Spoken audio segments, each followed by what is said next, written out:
So the budget that started for the state of Illinois July 1st, it includes $550 million of taxpayer subsidies for migrant health care. This is for non-citizens in the country, either as asylum seekers or not, but they get, if they're over the age of 65, taxpayer subsidized health coverage for doctor's visits, prescriptions, and so on.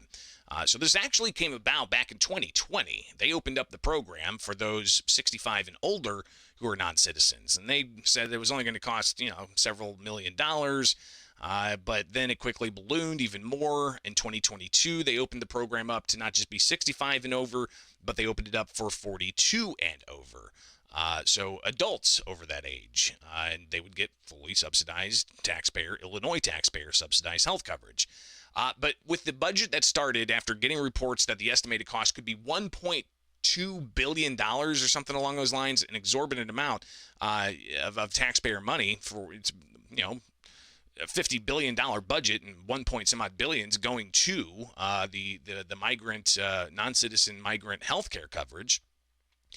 That's taking away from other areas. So even the governor acknowledged that the cost needed to be controlled, so he suspended for the budget that started July 1st the 42 and up. So it's now only 65 and up that are going to be able to get taxpayer subsidized benefits for health care in the state of Illinois. And the cap is now $550 million and how much taxpayers are on the hook for that for this current fiscal year. So this is an issue that's definitely worth watching. A couple of months ago, somebody with the state's Department of Healthcare and Family Services said that they could, possibly run out after a few months into the budget. If it's only budgeted at $550 million, they are wanting to implement cost controls like co-pays, $100 copay for emergency room visits, $250 copay for hospital duration stays. Those things were implemented, but then weren't. And now apparently they're not going to be implemented, at least until January, if it happens in January. So the cost savings for taxpayers, not quite there. And those particular elements really kind of hitting as to how much it's going to, the long run cost. We're going to go over those costs. We're going to have a supplemental appropriation to cover those costs. And another indication is when the governor made some rule modifications on how the program would play out, again, limiting it to only those over the 65, and also trying to implement co-pays so that the non-citizen migrants can pay co-pays for certain things.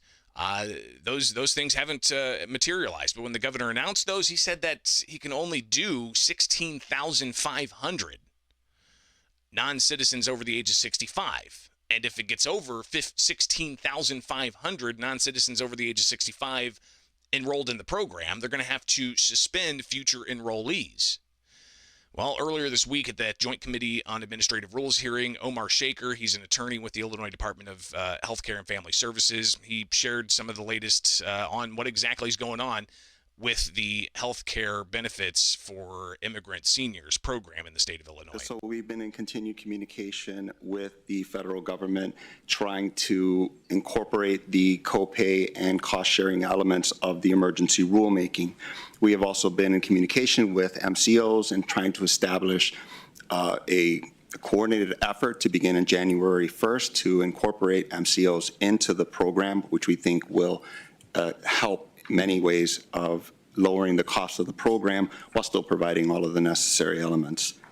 And though we do anticipate that a January 1st date with the MCOs and with the co-pays is forthcoming, we do concede that at this time, we are not prepared to move forward with the co-pay and cost-sharing elements. So I reached out to JCAR staff and advised them that we will be submitting an amendment to the emergency rulemaking in some capacity dealing with that question, with the understanding that probably the earliest would probably be January 1st, but I'm not 100% certain that will be the date.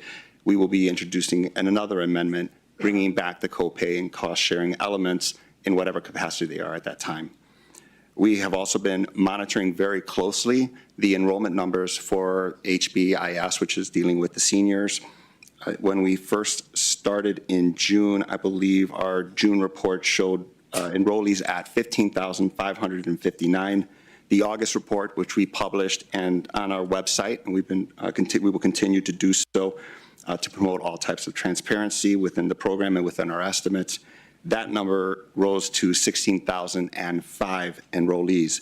Given that number, we have become concerned, and we have been monitoring it at a higher level. And recently, on October 10th, we checked the estimates, the active enrollees, and it is currently at 16,117 enrollees for the 65 and over program. So that is where they're showing some concern. 16,100 enrollees in the seniors program, non-citizen seniors in the state of Illinois getting subsidized health insurance that the Illinois taxpayers are on the hook for.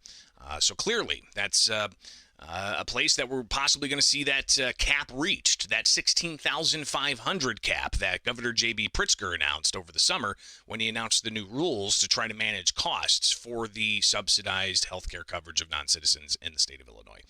So clearly that's something that we'll be watching very closely to see exactly when that moment they get to the 16,500 is and when the governor announces that he's going to suspend that particular program.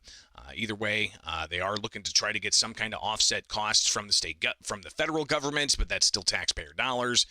So we'll see how all that plays out. So we'll keep an eye on that for you.